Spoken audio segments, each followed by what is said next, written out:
9 life-changing lessons from Warren Buffett. It's Brian Preston, the money guy. Brian, I'm so stoked about this one because this is one of our... I got way too close to that microphone on the intro. Y'all have an issue there? All right. So one of the things that I think is awesome is this time of year, every year, we know that something special happens, right? Oh, man. And it makes me happy that our audience actually goes, hey, y'all gonna do your special Warren Buffett episode? And we're like, yeah, it's March, isn't it? I mean, what do we got going on in March? So let's talk about what are some of the things that make March so exciting, all right? So I know this hasn't always been the case, but here in the office now, thank you to Carol, who a number of you know, March Madness is something that makes March super exciting. St. Patrick's Day is another that makes March super exciting. And Brian, you didn't get to experience this in the early years of studying for your CP exam because you were always studying at this time, but Mardi Gras makes March super exciting. But those aren't what we're talking about, are they? No, that's not exciting enough. The thing that we're talking about is the Berkshire Hathaway annual letter to shareholders. So this is the letter that Warren Buffett has this incredible folksy way of sharing knowledge. Not only an update on how good Berkshire Hathaway is doing, but also nuggets and kernels of knowledge that you can apply in your own personal financial life. So we have made it an annual tradition to go read the letter to shareholders and then bring back to you those kernels of wisdom so you can apply them to your own personal finances. And, I would argue, Brian, we do this show, we talk about financial independence, we talk about abundance, and, arguably, Warren Buffett is someone who it appears has mastered the ability to build financial independence, and he's lived a pretty long time, so it seems like he would have some very sage wisdom to share with us. Yeah, I mean, it's a little unassuming. I mean, if you go to BerkshireHathaway.com, you're going to see this website that you're going to go, wait a minute. Is it 1998 and is AOL still where everybody gets their email from? But then you'll see this section that has Warren Buffett's letter to shareholders and it'll say archive from 1977 to 2019. Mm-hmm. It is a cornucopia of information that you don't even have to go to the 1998 website that Warren has because we have already done all the heavy lifting for you. Love it, love it, love it. So let's go through these non-life lessons we've learned from watching not only or reading the letters of shareholders, we've watched documentaries, we've got books. Matter of fact, I forgot to bring in half the props I had today because we had some books on Warren Buffett's life. But that's okay because we did, and just a few years ago, HBO had a documentary titled Becoming Warren Buffett. And I thought it was quite interesting because it's our number one life lesson that you need to learn. But I want to set it up because what it had was this class of accounting students. And the reason we know it was accounting students is I saw the book on the desk. Got it. And he asked them this very serious question that seems kind of out there, but when you understand the context, it makes a lot of sense. He goes, what car would you like to have if I offered you any car? Now, on the premise, this is so exciting, right? Because this is Warren stinking Buffett. He literally can buy you any car in the entire world. Yeah. So if you asked me that question, my mind would start racing immediately. I mean, I'm thinking like Teslas, Lamborghinis, Porsches, the whole gamut. Well, the problem, and this is where he gets to his point, he's saying the catch is you get this one car for your entire life. Well, think about it. When you're younger, sure, you want the sports car. But then once you get married and start having children, you now need the minivan. Sure. And then you get older and you're going to downsize, but you don't get these options. And what he's getting around to is your body. We only all receive one mind, one body. So you better treat it like it is the only mind and body you'll ever have. So you need to make the most of your mind and body. Yeah, I think what's so funny, and we hear this in the YouTube comments, and we get emails from you guys all the time, that we always talk about like how you make wise financial decisions, how you think about approaching your finances from a great manner. It says, hey guys, don't forget, one of the things that we have to invest in, we can invest in our portfolio, we can invest in ourselves. One of the things we ought to invest in is our health and our well-being, because ultimately, if you're not here long enough to be able to enjoy the fruits of all the wealth you've been building, all the abundance you've been building, it's kind of all for naught. That's true. You've done all this work and you have nothing to show for it. What would we do without two Warren Buffett quotes? And then I want to kind of share some of the behaviors we've noticed about millionaires. Here's the first Warren Buffett quote. what the wise do in the beginning, fools do in the end. So you can apply that not only to investing, I think it's also focusing on your mind and, and your body and the health and the investments. Is because, look, guys, if you neglect it while you're young, you're going to freak out when the doctor tells you some of that unfortunate news. So go ahead. The wise do in the beginning what the fools do in the end. This is not a Warren Buffett quote, but it's very similar in that same vein. It has the same tone to it. I'm always reminded of the quote, Brian, that says, in the beginning, people always ask you why. Yeah. In the end, people always ask you how. Yeah. I can't tell you how often when I was in my early 20s, and I just like going to the gym, like exercising, and all my buddies be like, why are you waking up early to do that? Why don't you sleep in? Why? Well, now they're saying, oh, how have you managed to stay in shape when the rest of us have kind of, put on some weight and gotten a little bit out of shape? It's because in the early stages, it matters the amount of effort, amount of work you put in. It's the same true with your health and your well-being. I think Bo just justified to his wife and everybody else why he I spends go so to much the time gym. in the gym. The other quote from Warren was, the most important investment you can make is in yourself. Love it. So it's not only mind and body, it's also education, which is bettering the mind. And that led us to think about, what do millionaires do that the rest of us are doing a little bit different? Sure. So if you want to go out to our website, you can go to moneyguy.com, and we have a resource page. And on the resource page, there's a portrait of a millionaire. You can go check this out, see what it looks like. But we thought we'd just share a few nuggets, and we pulled these directly from The Next Millionaire Next Door. So the average millionaire spends about 5.5 hours per week reading. The average person, average American, only spends about 2 hours. So even if you think about investing in yourself, investing in education, expanding your mind, the average millionaire is devoted to what I would call lifetime learning or expanding their knowledge. And I liked how this was set up. I don't think it's necessarily only reading like fictional books for entertainment. I know that we spend a lot of time just keeping up with cutting through the noise of what's going on with financial markets, with pop culture, because you kind of need to have a nice cross-section of knowledge just to make the most of your wisdom and how to navigate this world. What's the next thing that we figured out? The next thing was exercise. So on average, the average American per week spends about 2.5 hours exercising. The average millionaire spends 5.8 hours. And if you think about, working out 6 days a week, it's about an hour a day for 6 days, average millionaire. So they recognize the value in health and exercising and keeping the mind and body sharp. That's great. So you're not just here for a good time, but you're for a also long here for a time. long time. I like Look just at kind of you. mixing it up a little bit. And then the last thing, let's talk about social media. I mean, and look, full disclosure, we know that we run a social media type business. So don't take this one. They're not talking about the Money Guy show when we talk about this, because that probably falls more under the reading side because you're bettering yourself. But keep going. So on social media, the average American spends about 14 hours per week on social media. The average millionaire spends only about 2.5 hours. And I think this is like talking about Twitter and Facebook and Instagram and that kind of stuff. Probably not watching the Money Guy show on YouTube. So sharing cat photos, not the same as reading the Money Guy. That's exactly FTE right. Daniel, we paying attention to these stats? Look at him. He's caught off guard. I caught him off guard. We're not talking about Cleo, of course. So number 2, this is something that I think is so powerful, is that you do need to, and this is something Warren shares, take the extra step that others won't. And what the heck are we talking about when we say this? Warren Buffett, it is, Bo, I think everybody, when they think of success, you hear the Drake song, start at the bottom, now we're here. Sure. And not that I'm saying that Warren started at the bottom, but we now see that he has $81 billion. And we're like, whoa, that's pretty cool. And we don't realize that there had to be a lot of things that happened between here to get Warren to this high point that he is. There's a lot of middle section there and even a beginning. So a lot of us, we think of Warren Buffett as one of the greatest investors, if not the greatest investor of all time. But a lot of people who do research, or if you read a book on Warren, you'll find out that he was a protege of Benjamin Graham, the father of value investing. So that's all a given. But does anybody ever ask the question, Benjamin Graham, how did Warren become his protege? Yeah, how did he get that opportunity? Yeah. Was this just one of those things where it was a chance happening? And we find out, no, if you go deeper into the story, Warren kind of made his destiny happen. And let me go a little deeper and explain to you.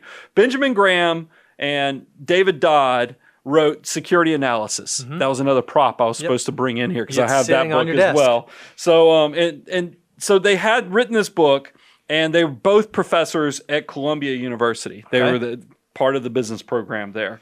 So Warren Buffett gets rejected by Harvard. Ooh. Yeah, I know. Harvard. It's one of those moments. Harvard's probably wishing they get that one back because he's very charitably minded as well.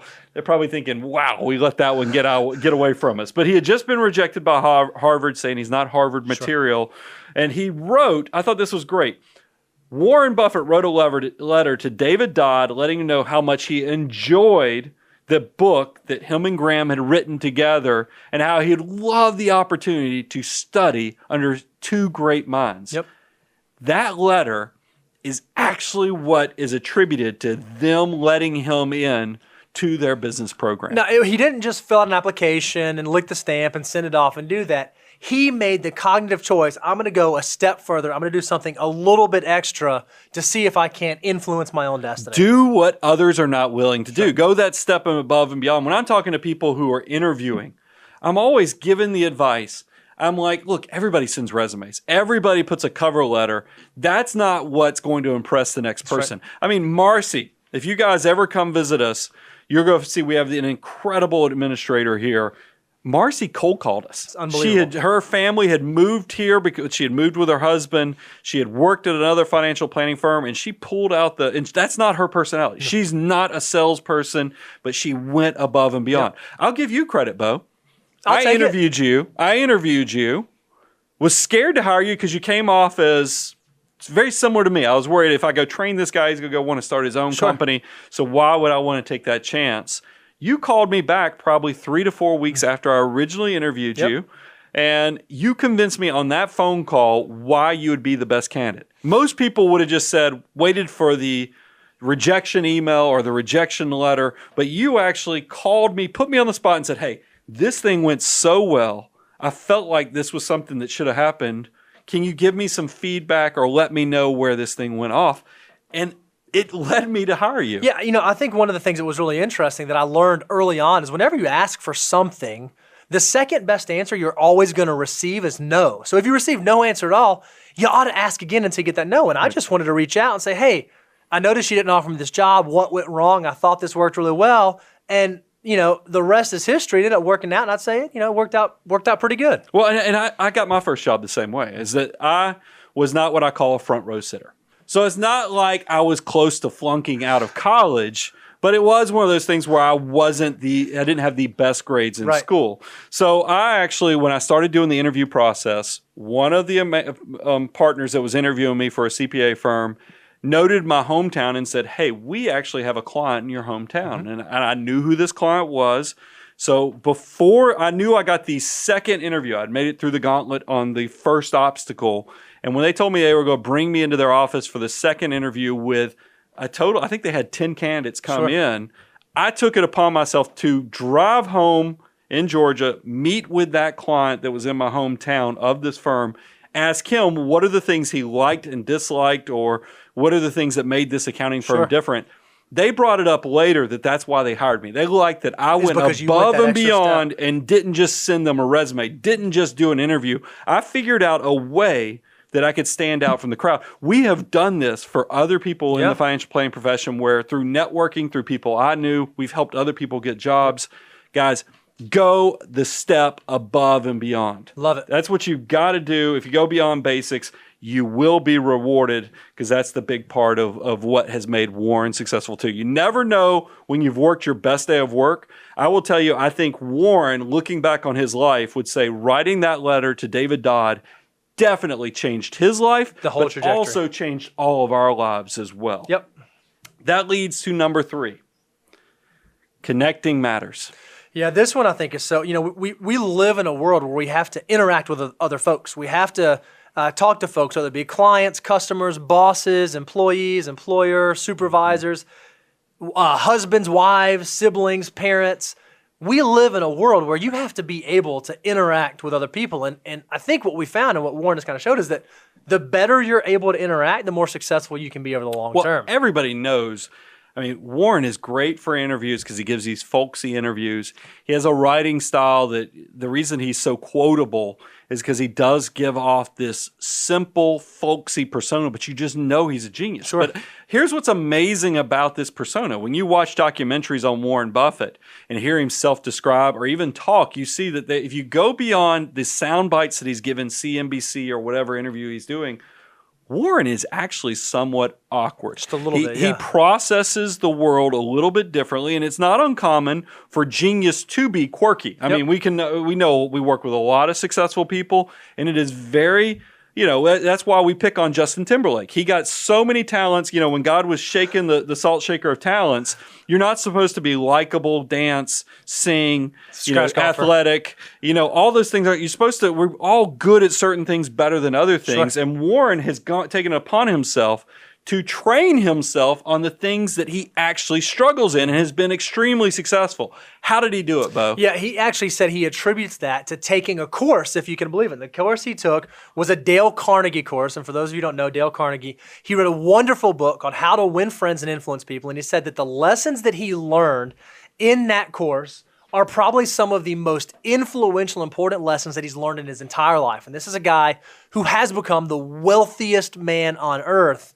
He says that what he learned in that class about how to talk and interact and relate to people is the most valuable life lessons he's ever learned. And by the way, these concepts are timeless. Dale Carnegie, kind of developed all this in the mid-30s. 1930s era is when Dale Carnegie came up with this. Warren went to his course.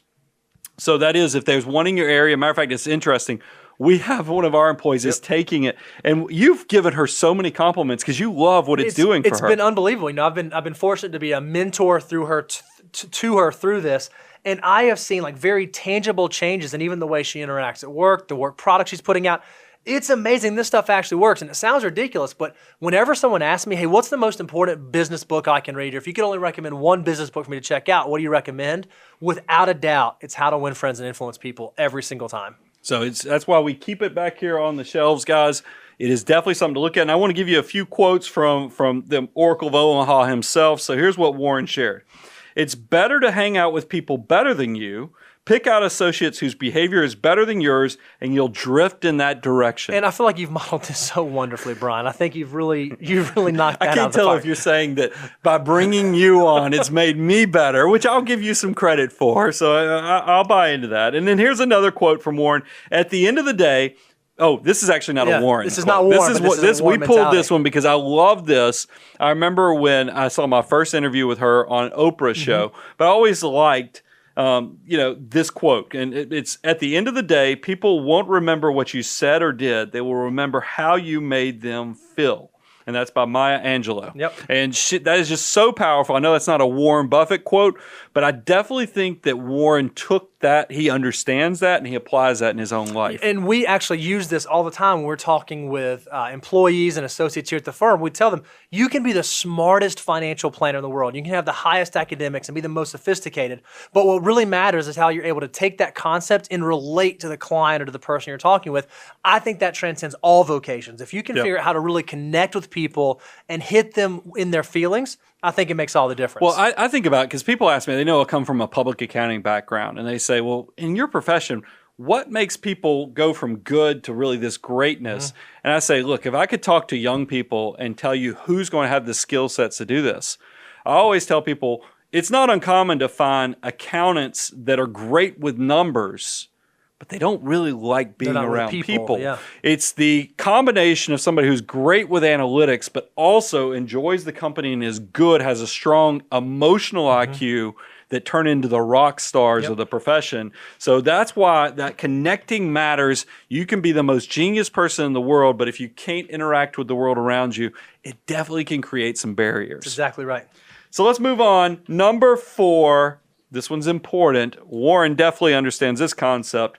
Make your money work as hard as you do.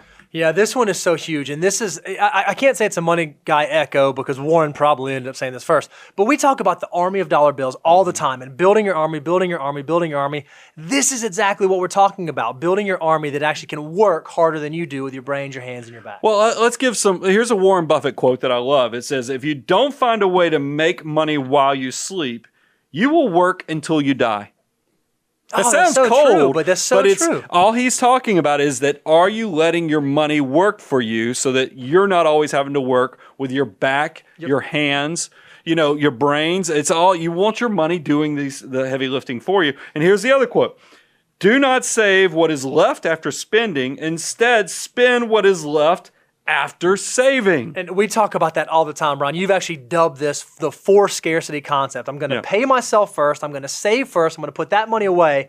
And then whatever's left over, it's okay if I spend. I can spend without guilt, without wondering, am I doing all the things I'm supposed to be doing? Straight from the mouth of Warren Buffett. Well, that's what I love. And you're going to notice any type of leadership series, any type of quotes, books, or you start reading, you notice there's some commonality to successful steps. So that's why it's not uncommon that you say this is kind of like a money guy echo. It's because you're right. For scarcity, what it allows you to do is pay yourself first. And then as you have continued success, you continue to squeeze. I mean, you save a little bit more instead of letting the lifestyle get out above you so that you're living above and beyond your means. You're always keeping it to scale and investing first, not waiting to see what's left over at the end of the month. That's such a powerful concept. And then that led to, in the 2019 letter of shareholders, this is the one that just came out a few weeks back, that Warren had a whole section on the power of retained earnings. Okay. And the way I kind of titled this was that I consider retained earnings the miracle grow. You're combining savings with compounding interest. It's so powerful. And this also led a little clue. It gave an inclination on, are dividends even good? That's kind of contrarian because there's all these people out there that are talking about the best way to invest is dividend investing because you can reinvest them and they keep growing. Warren kind of puts that on his ear. He goes, wait a minute. Dividend investing, because there's a lot of people that know that Warren talks about tax policy, and he talks about how his secretary pays more than him and so forth. And I've often wondered, Warren says these things, but then I look at how Berkshire Hathaway is structured, and they do everything they can to minimize taxation, meaning that they don't issue dividends. That's why Berkshire Hathaway stock is 6 figures. I mean, because it's not like they split. It's not like they're issuing dividends. This thing is really buttoned up from a tax perspective. This year's 2019 letter to shareholders kind of gave you a glimpse on that because he talks about just the efficiency. He really takes the responsibility of growing capital as an important thing. It's an efficiency thing. So this is what he talked about. He said there was a 1924 book from Edgar Lawrence Smith titled Common Stocks as Long-Term Investments. Sounds like a riveting read. Well, I mean, it's nerdy, but this is why Warren is so good at what he does. He says, this book changed the investment world with this novel point. And here's the quote. Well-managed industrial companies do not, as a rule, distribute to the shareholders the whole of their earned profits. In good years, if not in all years, they retain a part of their profits and put them back in the business. Thus, there is an element of compound interest operating in favor of a sound industrial investment. Over a period of years, the real value of the property of a sound industrial is increasing at compound interest, quite apart from the dividends paid out to the shareholders. I've heard Warren say something very similar in some of his previous letters. Essentially, what he's saying is, the company might be able to better invest those dollars by reinvesting them in the business that they're operating in instead of paying them out as dividends to shareholders. And Warren's thought is, so long as the company can invest on a compound pre-tax interest way better than you can as an individual investor, he's going to keep pouring retained earnings back into the company as opposed to paying out dividends. And that's why, you think about it, because it's true. What happens with dividends? There's taxation. So you've got the inefficiency that part of the capital is going to disappear from taxation.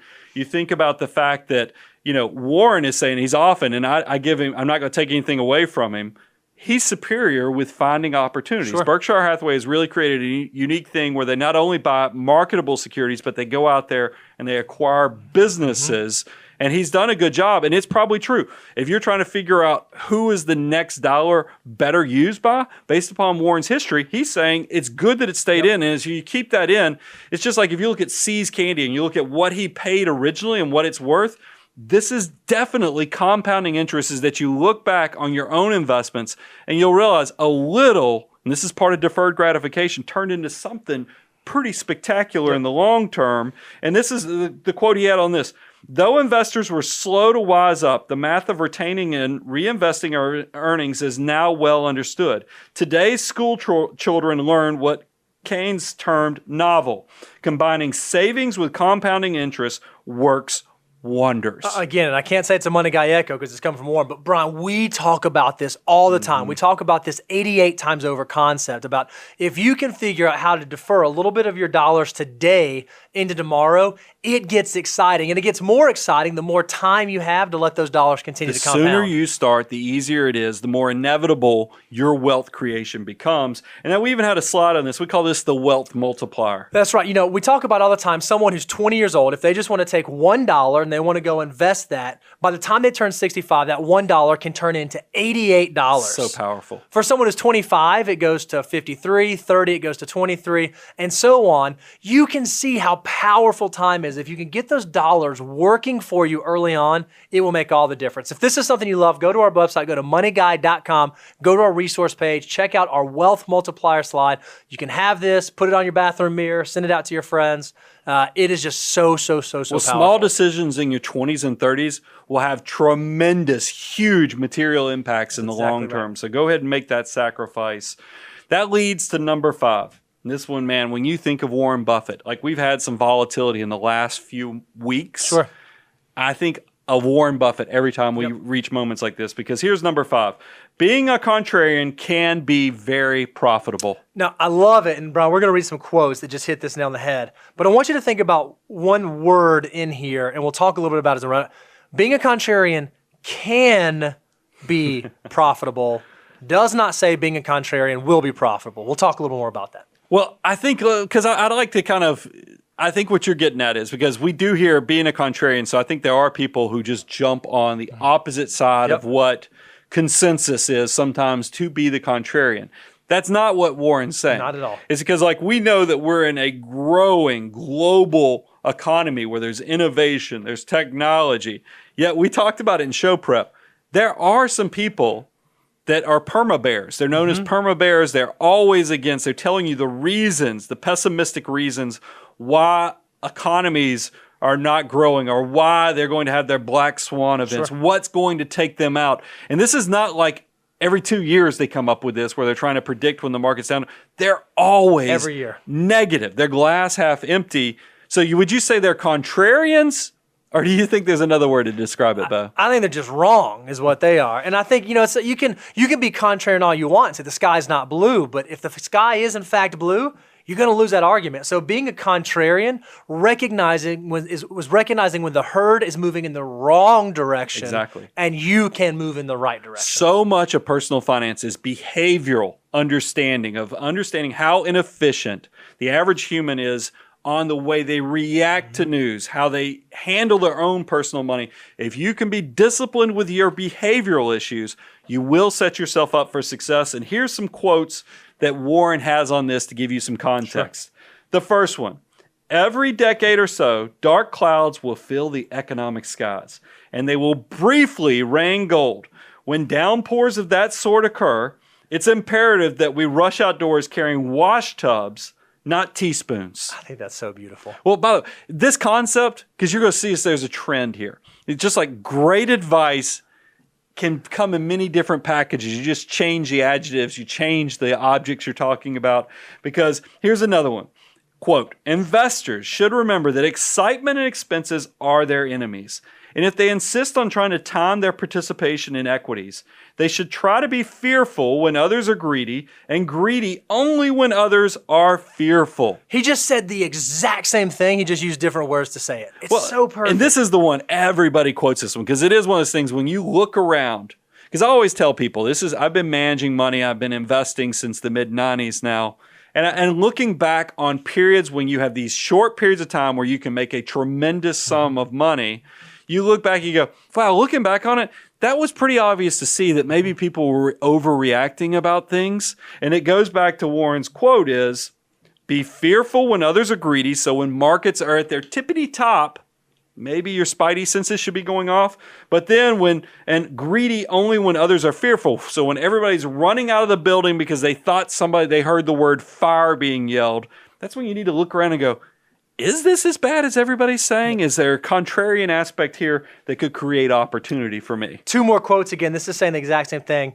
Most people get interested in stocks when everyone else is. The time to get interested is when no one else is. You cannot buy what is popular and do well. Again, greedy when others are fearful, fearful when others are greedy. Yeah, and going outside the herd. And here's the last one. Opportunities come infrequently. When it rains gold, put out the bucket, not the thimble. I just think that he had a thesaurus and he was looking for like different words that mean like a basin for catching things, because that's just absolutely genius. So just always bottle this up, what you just heard, those quotes from Warren Buffett, and know that whenever we face adversity or something, when you hear anybody out there say we're in a brand new paradigm, it's never been like this before, I want you to go pull some Warren Buffett quotes and see if there might be some silver in those dark clouds. Love it. Definitely a silver lining there. Number 6, time is your friend and the value of time. Yeah, again, this is the whole, we talked about how powerful compounding interest is. The thing that makes compounding interest so powerful is the time that you apply. And so just like in most things, it takes time for you to end up achieving some success, no matter what it is you're working towards. Yep. And let's jump into some quotes, because I like some quotes on this, because Warren gives perspective. Successful investing takes time, discipline, and patience. No matter how great the talent or effort, some things just take time. Now, this quote is great, but I was like, can we read this? But here, let's keep it going. So I'll pick it back up. Some things just take time. You can't produce a baby in 1 month by getting 9 women pregnant. It's true. It's true. I mean, you got to put in the time. And that's why I think a lot of people taking out the kind of, it's an odd visual there of what Warren has created, but it is showing, I think, a lot of young people, they come into, why do you think Bitcoin is so popular? It's because it has these straight up, hockey stick moments where it has created, your 20-something-year-old millionaires and things. But the reality is the majority of people make their money over time. That's right. And you just kind of have to start the behaviors. You have to start the processes and then come back and you all of a sudden figure out that, hey, your money has turned into something. And it's not only investing, but we talk about this also as an experience. Yeah, that's exactly right. Malcolm Gladwell, he talks about the 10,000 hours that it takes to achieve expert level in any task that you're doing.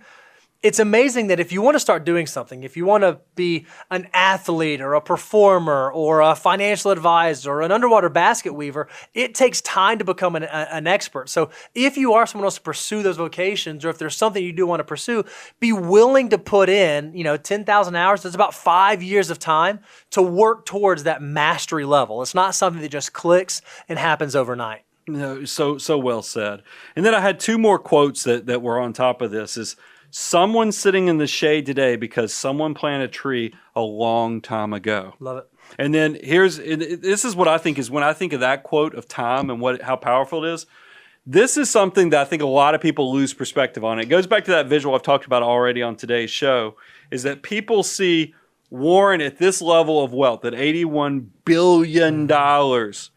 What they forget, though, is that it took 56 years for Warren to become a billionaire. It was 1986. And then over the next 33 or so years, now his money has grown 81-fold. It's the same way with you guys. You're going to find, you hear it all the time, the first million is the hardest to get because you're working, but you do reach a critical mass size where your money starts working for you. So the biggest things you can do for yourself for success is while you're young, just get the money in there. Don't hyper-focus on where to put it. That's why we talk about index target retirement funds, is because you focus on the behavior that's going to create success.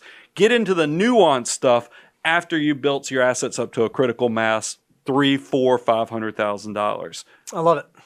The next one that we talk about all the time, and part of that is as you recognize, okay, time's on my side, compounding interest on my side. This is another beautiful Warren Buffettism. This is number 7. Optimism is a good thing. This is so powerful. And by the way, I love the slide that FTE Daniel pulled up here because it's really that middle one you got to look at. And you look at this glass and you go, so what do you see there? What's sitting before you? Are you looking at a glass that's half empty? Or are you looking at a glass that's half full? And that kind of tells what your outlook is. And I will tell you, it pays to be an optimist. And this is where Warren comes in on that. Listen to this quote.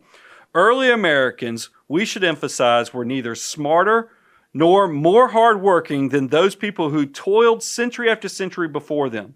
But those venturesome pioneers crafted a system that unleashed human potential, and their successors built upon it. This economic creation will deliver increasing wealth to our progeny far into the future. Yes, the buildup of wealth will be interrupted for short periods from time to time. It will not, however, be stopped. I'll repeat what I've both said in the past and expect to say in the future. Babies born in America today are the luckiest crop in history. If that does not get your blood flowing and make you ready to go run through a wall, I don't know what will. Well, I think it requires some explanation, because I think a lot of people, when I'm talking to young people about money, I think there is a lot of false information or just misunderstanding about how wealth is created. I mean, I grew up in a household where we heard people inherited wealth and other things. We know that number is really, depending upon which book or research you're looking at, 77 to 86% of millionaires are first generation, but that's not put out there. But here's what I think people don't understand.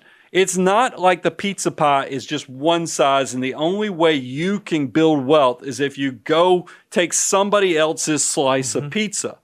What the reality of how the economies and the global market works is the small pizza over time doesn't just turn into a medium pizza, doesn't just turn into a large pizza. It turns into that Gumby-sized pizza that is so big that you get a t-shirt that if you eat this thing, because that's what happens, the pie gets bigger. So it's not like you have to actually go take from somebody. You can create opportunity, and the system is constantly growing upon itself. It's an amazing, amazing thing. And Warren, he said it this way, he said, American business, and consequently a basket of stocks, is virtually certain to be worth far more in the years ahead.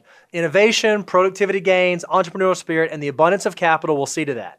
Ever-present naysayers may prosper by marketing their gloomy forecasts, but heaven help them if they act on the nonsense that they peddle. I love that part about heaven help them if they actually act. So there's a lot of people selling stuff. It cracks me up when you watch any cable news right now.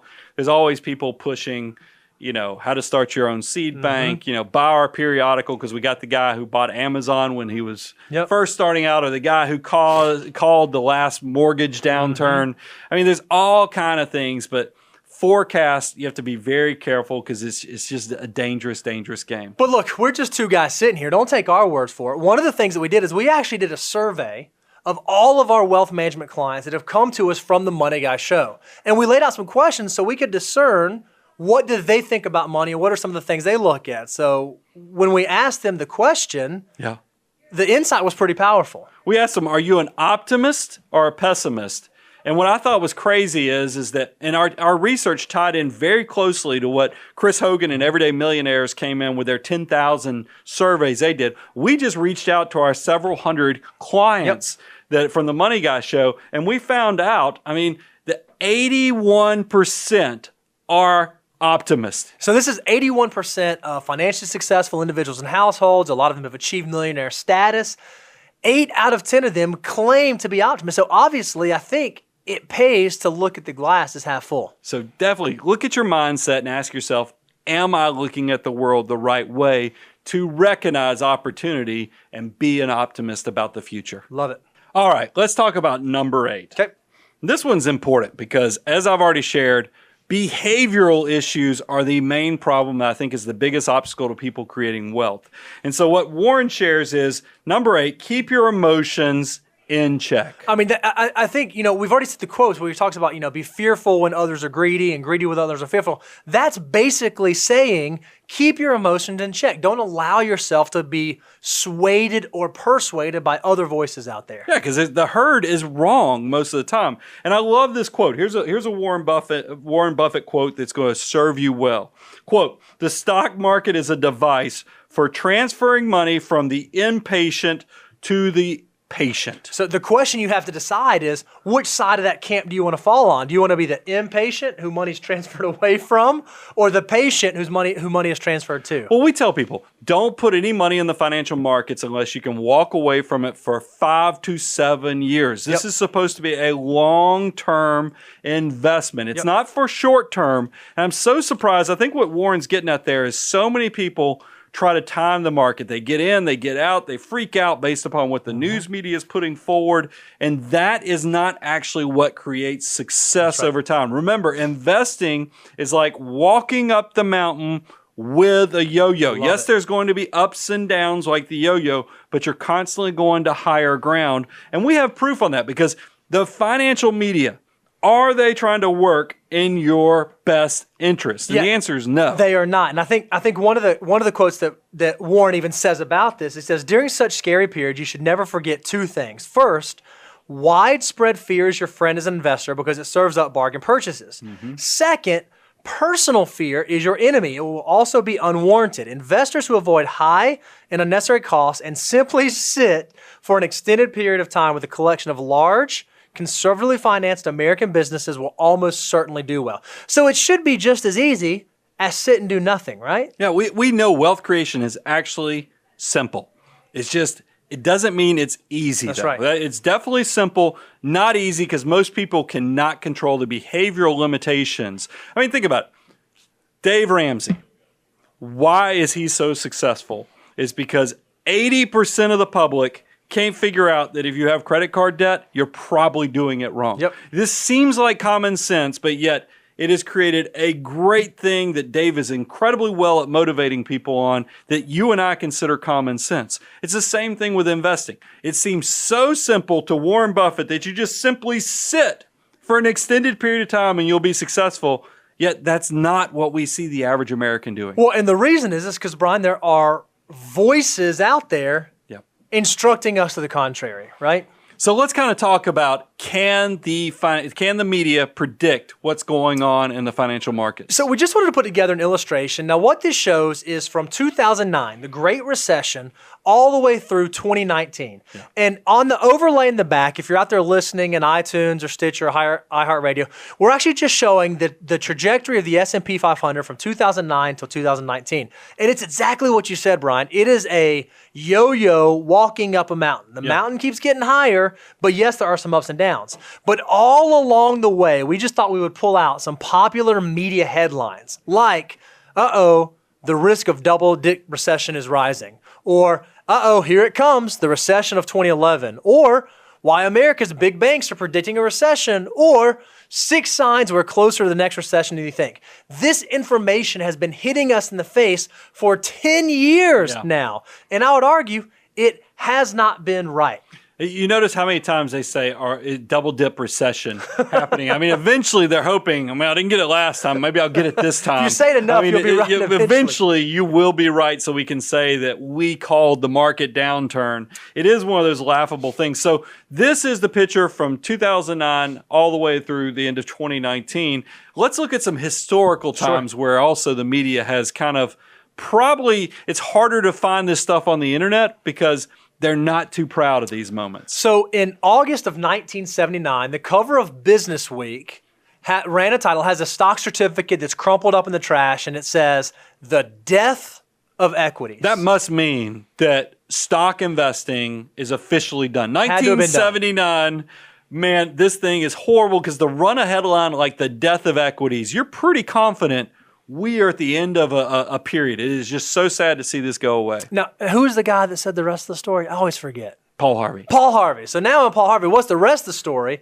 The S&P 500 over the next 12 years went from... It quadrupled, essentially. Quadrupled, bottom left, all the way, yo-yo up the mountain, high top right. So, it just shows, once again, the media was so wrong. And Warren's got some quotes on this that we'll share in a minute, but let's keep this exercise going, because if they can't predict when the market's going up because they're so gloomy, how about can they predict when the market's going to go down? So let's look at it. March of 2000, how to invest in the hottest market ever, right? So we have the dot-coms, internet's booming. This must be the time that you want to get your money in the market and get it working. Well, I can see it. You're at the airport or you're at the grocery store and you walk by your magazine stand. I know that's kind of hard to believe now because we're all digital. Magazine but stand. Back in the day, this is March of 2000, you would have walked by a magazine stand and go, man, Money Magazine, these guys, they're telling me this is the hottest market ever. This has to be the time. I want to make the money because I went to my Christmas party. My brother-in-law was telling me he had quadrupled his money just this year alone by buying a technology fund. This has to be the perfect time to get into the market. Yep. What happened? Well, Paul Harvey, S&P 500 over the next 2.5 years, a precipitous drop from, what's that, probably 1,500 right around there, down to 800 by the end or by September of 2002. It's the dot-com bust. I mean, we saw that this hottest market ever had a lot of hot air in it. So it was definitely, the media missed it on that. So how about, let's fast forward. Let's talk about the Great Recession. We had the Great Depression, and then the worst downturn since the Great Depression was the Great Recession. I mean, we had a lot of people, you were nervous, the wheels were physically coming off of the banking institutions of the world. So in October 2008, Time ran a cover, and it said the new hard times. And on the cover is literally a picture. I'm assuming this is from the actual Great Depression. Free soup, yeah. This is soup lines. It's showing that this is how bad things are, and it's only going to get worse from here. These are the new hard times. Well, we know, because this is pretty recent history now. That was October of 2008 that they had the new hard times with a picture from the Great Depression.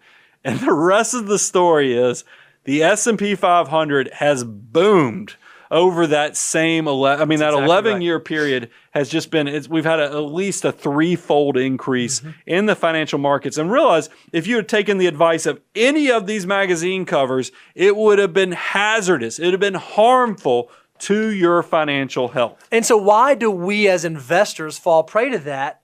The answer is, Brian, and I've seen you talk about this so many times over the years, is because we as investors, we as humans are emotional creatures. So if we're emotional creatures, it makes sense that we're emotional when it comes to making financial decisions as well. And so that's why we always talk about the cycle of market emotions, the ups and downs that you experience as an investor. And I thought that we had this quote. I know we were planning on using it somewhere, but I still think it is appropriate talking about the cycle of market emotions, how people get so excited on the upswings, because it is one of those things, you're going to parties, people telling you how they're making money, you get that euphoria because your money's really working for you. But then as it comes down, we do have that depression. And we've been through some volatility recently, and people are starting to panic. I mean, and that's what I get sad about, is that people don't realize is that when markets are all-time highs, that's actually the point of maximum financial risk. But by the contrarian standpoint, when we reach the lower of low, when everybody's freaking out, looking for the exits, that's actually the point of maximum financial opportunity. But you can't even give away stocks when that is going on. So I think it's worth repeating, because this is something that we'd use, is forecasts may tell you a great deal about the forecaster. They tell you nothing about the future. That's beautiful. So, I mean, Warren has it. The fundamentals matter. The understanding that we live in, it's great to be alive. It's great to be a part of innovation, technology. Don't get sidetracked by a bunch of forecasters who really don't have your best interests at heart. And that leads to point number 9, which is know what you can control. So we've already talked about that, when the markets do their thing, people can't predict it. People can't actually predict it. So trying to focus on when the markets are going to be up and when the markets are going to be down is likely to be futile. If we can't control that, then we ought to shift our focus and focus on things that we can control, things that are under our realm of control. The behavioral type things and the big things. Here's what you can control. Taxes. You can be very proactive on how you plan for taxes. You can pay attention to fees, so you know what's going on and what you're paying while you invest. Your asset allocation. How you spread your assets out. Tax location of your investments between taxable, tax deferred, as well as tax free. And then last, your risk exposure. I mean, you can control every one of these things. And then a big thing that I think people, we know it. And when we're talking about risk exposure, we're also talking about the fact that we know at some point, it could be decades away, but at some point, we're all leaving this awesome planet that we live on. So you need to plan for the future. Warren Buffett, in the 2019, that's the one that just came out, letter to shareholders, he lets everybody know that he has created an estate plan that figures out what's going to happen to Berkshire Hathaway after he's no longer here, because Warren's in his 80s. He knows that this is a scary time for investors of Berkshire Hathaway. They're probably wondering, well, what happens to Berkshire Hathaway stock? Warren owns so many shares of it. Is this thing going to be dumped and sold as soon as he passes away and the stock price is going to get destroyed? He came out and he said, no, look, I've written in my estate documents, I've written into the trust, and I've even written a waiver of liability that Berkshire Hathaway stock, I've instructed everybody, do not sell this when I pass away because I've left it in capable hands. And then I've got a systematic plan that over the next 12 to 15 years, we will be diversifying out of it. So what do you take from that? You listen to that and you go, okay, this guy is worth $81 billion. What's the teachable moment within all that? The teachable moment is that if Warren Buffett has an estate plan, so should you. Yep. And what should go into a good estate plan, Yeah, Bo? so pretty much the basics are you want to have your last will and testament, which kind of says, how I want my assets to be distributed, what my wishes are after I pass. You want to make sure that you have appropriate life insurance, you have healthcare directives, who's going to make healthcare decisions for if you can't. You want to make sure if you have any sort of trust structures that are needed, whether that be for probate purposes or to protect yourself from creditor purposes or to protect children purposes, you understand your estate plan. And then you want to make sure you even have things like disability insurance in place. Even if you don't hit the big one, but you're just kind of out of commission for a while, you want to make sure that you have your family covered. Yeah, make sure that if you are taken out on a Tuesday afternoon, your family's protected. And that leads to the last point that we had about what you can control is obviously your behavior. Yep, that's Don't exactly right. get bought into the panic and the fear-mongering and the media. I mean, it creates this storm of opportunity for you really to get distracted and not act in your financial best interest. So be very aware of those things. So we think there are 9 life-changing lessons that we can all learn from Uncle Warren. I'm going to run back through them really quick. Number 1, make the most of your mind and body. Number 2, take the extra steps that other people aren't willing to take. Number 3, connecting with others matters. Learn how to do it well. Number 4, make your money work as hard as you do. Number 5, being a contrarian can be profitable. Number 6, time is your friend. Number 7, optimism is a good thing. Number 8, keep your emotions in check. And number 9, know what you can control. So we have taken a man's career that has spanned decades and kind of brought it into a lot of teachable quotes that Warren has shared, as well as from our own research of the Oracle of Omaha. This is one of those things where I feel like in our own little way, just like Warren has the letter to shareholders that has become such a valuable resource, it has become an annual tradition for us, we like to think that we've also kind of come into your financial life as a tradition that you like. And part of what we're trying to do to expand and influence and make that even better for you is we have created a resource page. If you go to moneyguy.com, you'll see we have our resource page, and there's all kind of things. So, I mean, we talk about the behaviors of millionaires. We talk about the money multiplier. We talk about taxes. Yep. I mean, there are so many powerful things. If you're looking to better your financial life, you have to go check out our Money Guy resource page, moneyguy.com. Really powerful for you. Also, look up here behind me. I have a timer, a counter that we are steadily marching towards 100,000 YouTube subscribers, but it's not going to get accomplished by 12/31 unless I get your help. Go subscribe. Ring the bell and enabling notifications so that we can continue to reach those goals that we're searching for. And then the last thing, why do we do this? Why is this such a free resource where we want you to come learn, apply, grow? What's the catch? Why would we just continue to give you and love on you for all these years since 2006? Is because we understand that doing good things for good people, creating success in your life is probably going to create opportunities for us too. So if we plant the seeds within you, and then years later you reach a level of success that you need to take the relationship to the next level, you're going to remember who planted the seed. And that's where the abundance cycle kicks in, and you will reach out to the Money Guy team. Bo, this was a great episode. This was a great episode. We look forward to it every year. Thank you so much for allowing us to spend some time with you. We're going to keep the shows coming your way. Money Guy team, out.